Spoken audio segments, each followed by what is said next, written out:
Halo, pada kesempatan ini saya akan membahas dan menganalisis proses belajar yang paling menggambarkan diri saya sendiri.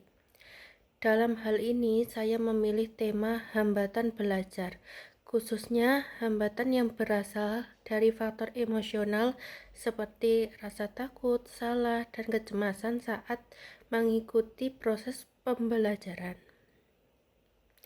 Saya memilih kasus ini karena saya merasa cukup relate dengan kondisi tersebut, di mana dalam beberapa situasi akademik saya mengalami kesulitan bukan karena tidak mampu memahami materi, tetapi lebih karena faktor psikologis yang mempengaruhi cara saya belajar. Jika dikaitkan dengan pengalaman pribadi, saya menyadari bahwa dalam proses perkuliahan saya sering merasa ragu untuk berpartisipasi aktif di kelas. Misalnya ketika dosen memberikan pertanyaan atau membuka sesi diskusi. Sebenarnya saya memiliki gambaran jawaban, namun saya sering memilih untuk diam. Hal ini terjadi karena adanya rasa takut jika jawaban saya salah, takut dinilai kurang baik oleh dosen atau bahkan merasa tidak sebaik teman-teman yang lain. Akibatnya saya menjadi kurang terlibat dalam proses pembelajaran. Selain itu, ketika mengerjakan tugas, saya juga sering mengalami overthinking. Saya terlalu memikirkan apakah tugas yang saya kerjakan sudah cukup baik atau belum, sehingga terkadang justru membuat saya menunda pekerjaan atau merasa tidak percaya diri dengan hasil yang sudah saya buat. Dari situ saya menyadari bahwa hambatan terbesar dalam proses pembelajaran saya bukan hanya pada kemampuan memahami materi, tetapi lebih pada faktor emosional dan cara saya memandang diri sendiri dalam konteks akademik.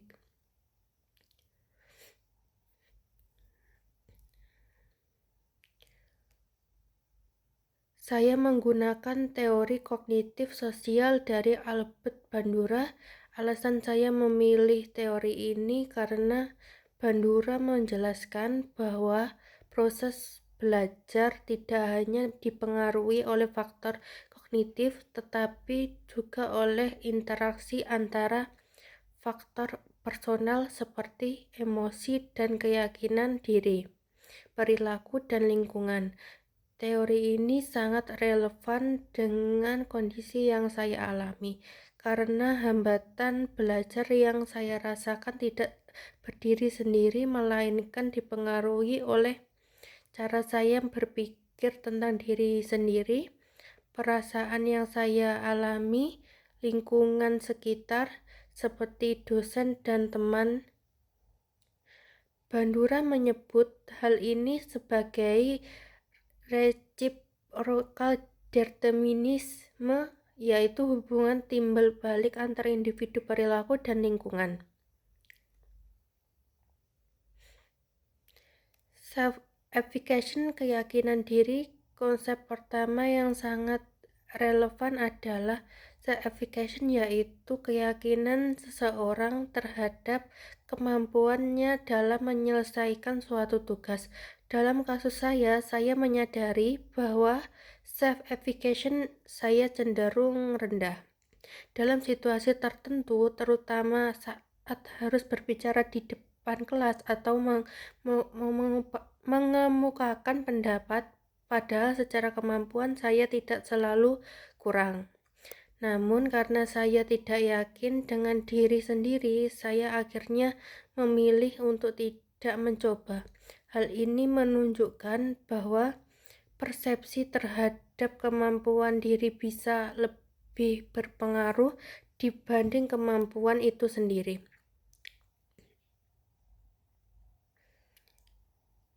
Jika dianalisis menggunakan konsep ini, maka faktor personal, rasa cemas, takut salah, kurang percaya diri, perilaku memilih, diam, tidak aktif, menunda tugas, lingkungan, adanya tekanan sosial, takut dinilai, suasana kelas. Ketiga faktor ini saling berinteraksi dan memperkuat satu sama lain. Misalnya, karena saya merasa cemas, saya menjadi diam. Karena saya diam, saya semakin merasa tidak mampu. Dan karena lingkungan terasa menilai kecemasan saya semakin meningkat.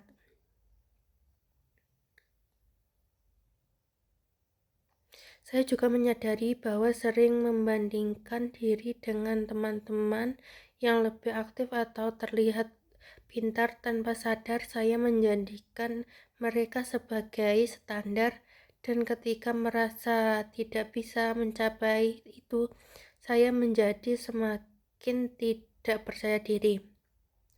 Ini menunjukkan adanya proses observational learning di mana saya belajar dari lingkungan, tetapi interpretasi yang saya lakukan justru berdampak negatif pada diri saya sendiri. Dampak terhadap proses belajar dari kondisi tersebut terhadap beberapa dampak yang saya rasakan. Kurangnya partisipasi dalam kelas, pemahaman materi tidak maksimal, menurunnya kepercayaan diri, adanya kecenderungan untuk menghindari tantangan akademik. Hal ini tentu berdampak pada kualitas proses belajar secara keseluruhan.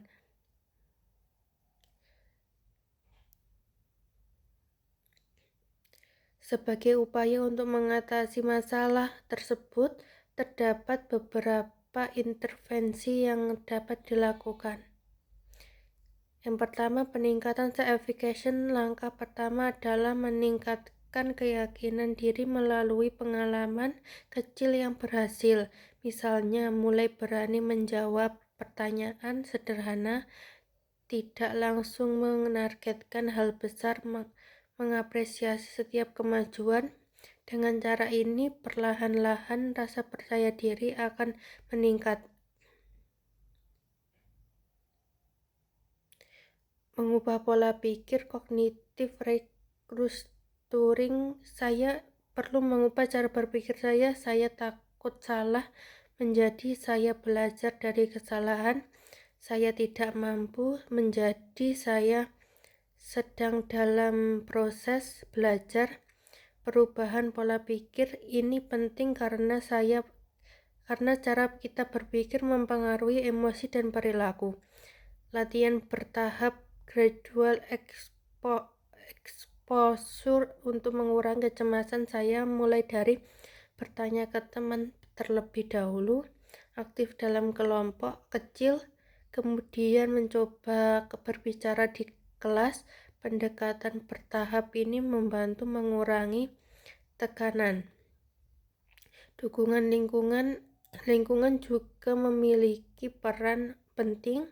Dosen dan teman dapat memberikan respon yang tidak menghakimi, menciptakan suasana belajar yang lebih aman, memberikan dukungan sosial, self-reinforcement. Saya juga memberikan penghargaan pada diri sendiri ketika berhasil mencoba, sekecil apapun itu. Hal ini membantu membangun motivasi internal.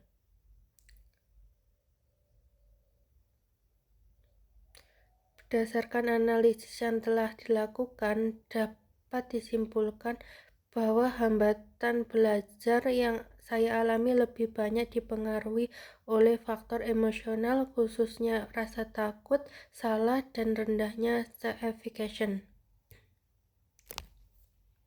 Melalui teori kognitif sosial, saya memahami bahwa proses belajar merupakan hasil interaksi antara faktor personal, perilaku, dan lingkungan. Dengan memahami hal ini, saya menjadi lebih sadar bahwa hambatan tersebut bukan sesuatu yang permanen.